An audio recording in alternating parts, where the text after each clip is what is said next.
Why, though, with respect, did it take all this time for your government to embody that level of pragmatism? Did you just not want to give the Conservatives a win? Oh, I think you're overthinking it, Vashi.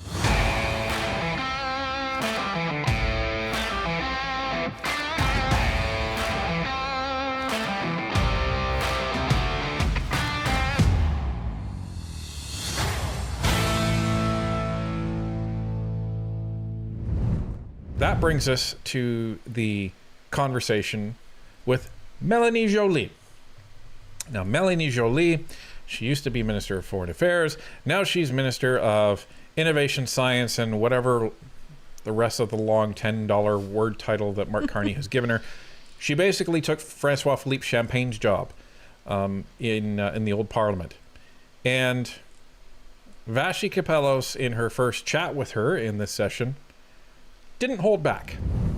Melanie Joly is the Minister for Industry. Hi, Minister. Pleasure to welcome you back to the program. Thank you so much for making the time. It's a pleasure, Vashi. I wanted to start off on one aspect of the announcement as it relates to one of the industries you oversee as Minister of Industry, the auto sector. Then, what changed and why did it take your government so long? So we've been working as a team over the summer to make sure that we are able to be there for auto industry. Clearly, what is going on in the auto industry is that obviously the 25% tariffs against from the US coming against the auto sector is really difficult to bear, difficult to deal with. And so we needed to be pragmatic. We need to make sure that we are there for our auto sector while continuing to have very ambitious climate change goals. So making sure that we reduce emission. And that's why we're launching a 60-day period consultation. That's a very short period of consultation because we want to be able also to either do more EVs in Canada or also bring more affordable EVs from different countries, including Europe, South Korea, and Japan. So, did you hear an explanation as to why they paused the EV mandate? Because I didn't. I heard an excuse. All I heard was, well, Trump's tariffs, and we need to be pragmatic, and our auto industry is having trouble. Wait a minute. So let's impose more trouble on it? How does that make sense? But according to the Liberals, this isn't supposed to cost any money. This isn't supposed to be bad at all. This is just good. How can this be good if literally back in May the auto industry was screaming at you to take off these mandates because it was going to crush the auto sector in Canada? But what about the environment, Ryan? Yeah, what about the environment? How about this? The environment is going to get a little different in Canada coming to the auto sector if they continue to do this, which we talked about this. Imagine no more car dealerships for new cars in Canada. You will only see used car dealerships because the actual car dealers, manufacturers will say, there's no point. I'm not going to bother spending millions and millions, hundreds of millions of dollars in losses in trying to sell cars in Canada. It's cheaper for me to just pull out. And then you have all these Canadians out of a job. The used car industry goes through the roof. And there we are. That's the different environment in the auto sector I would see if they kept these mandates. But Canada's not like, say, Cuba, for example. Those of you who have been to Cuba may have noticed that the cars there are like really, really old. They're from the 50s usually. And yes, that has something to do with the embargo. But the other thing is they don't have like the salt on the roads. They don't have the inclement weather that we have. So the bodies of the cars don't rust the way that they do up here. Like it doesn't get into the engines. It doesn't wreck the cars the way it does up here. So, I mean, our cars up here really don't last that long unless you take really, really good care of them. Right. And especially the temperature differences. That's a big factor on the sustainability of the materials that are in the cars.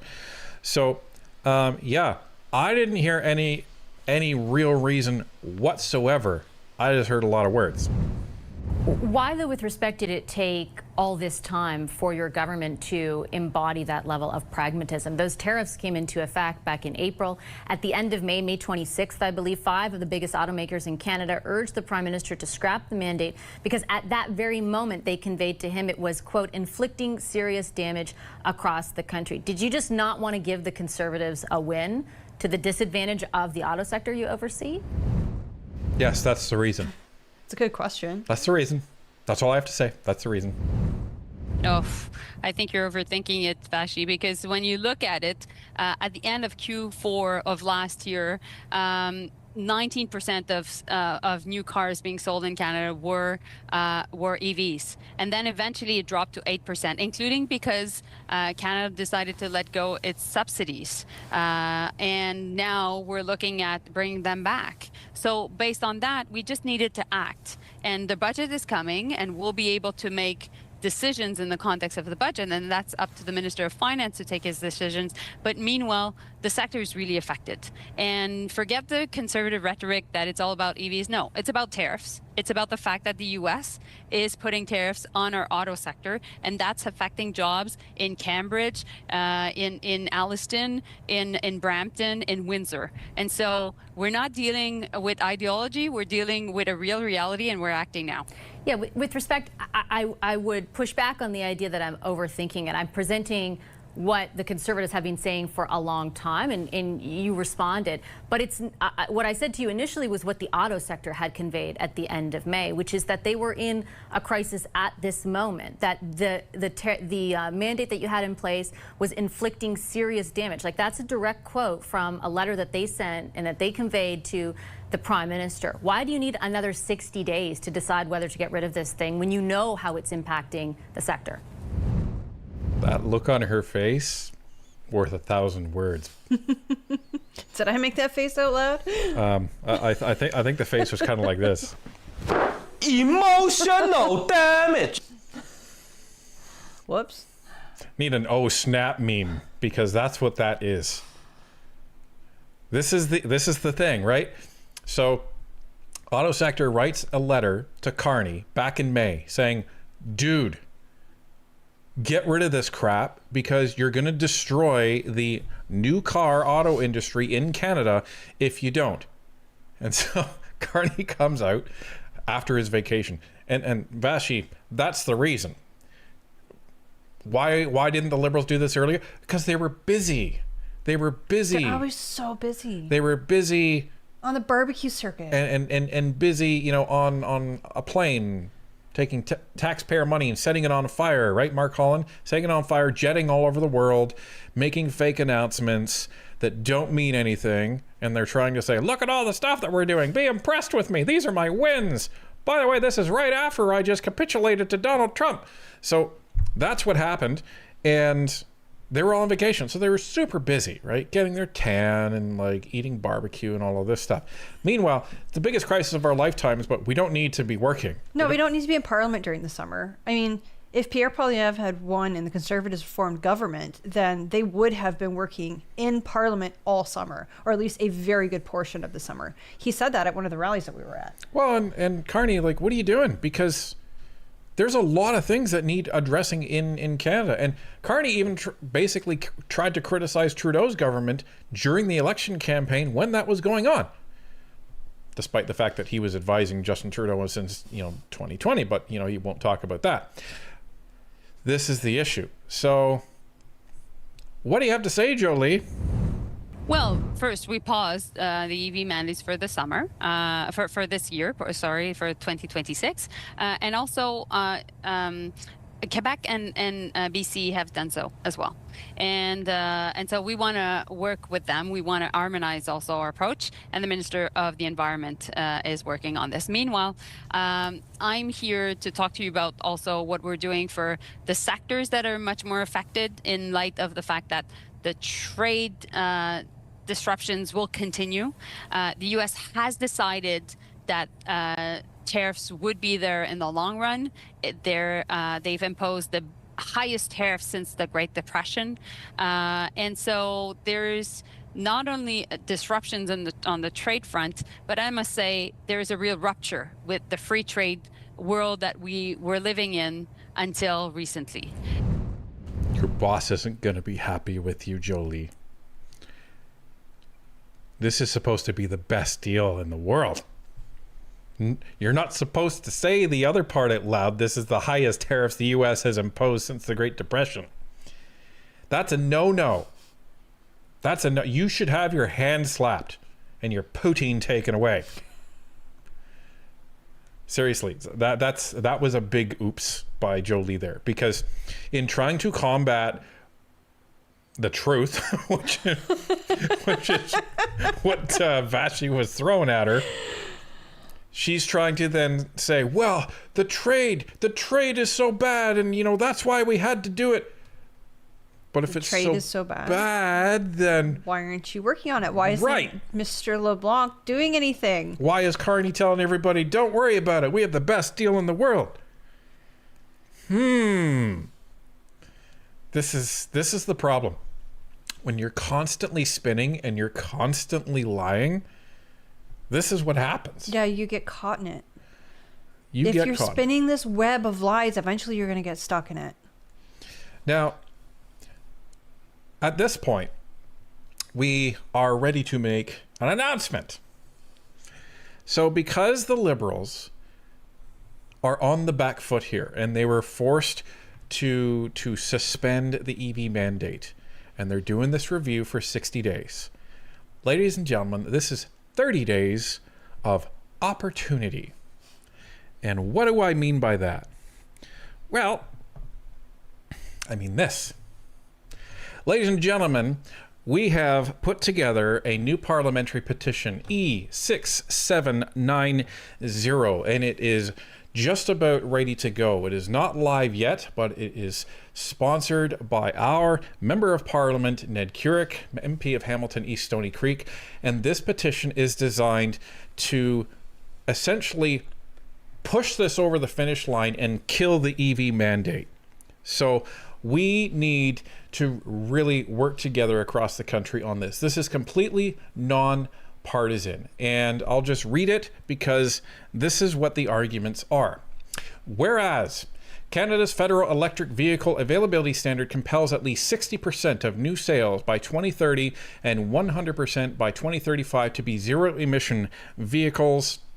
Whereas independent testing shows winter conditions cut EV range by up to 40%, especially affecting rural, remote, and long-distance drivers. Whereas Canada has about 33,800 charging stations, but will need 200,000 plus by 2030 to support the mandated uptake. Whereas the Parliamentary Budget Officer finds EV ownership costs must drop by 31% to meet the 2030 target. Whereas provincial electric grid operators project this will add tens of terawatt hours of demand, requiring costly upgrade paid by taxpayers and ratepayers. Whereas automakers and dealers warn rigid quotas risk job losses, lost competitiveness, and delayed investment in Canada's auto sector. Whereas a one-size-fits-all mandate is unfair to rural Canadians, farmers, and tradespeople who face unique infrastructure and utility needs. Whereas EV adoption should be driven by affordability, consumer choice, and competition, not quotas.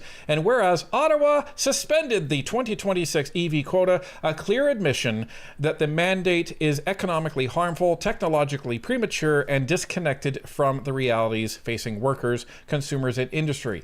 We, the undersigned citizens or residents of Canada, call upon the Government of Canada to 1.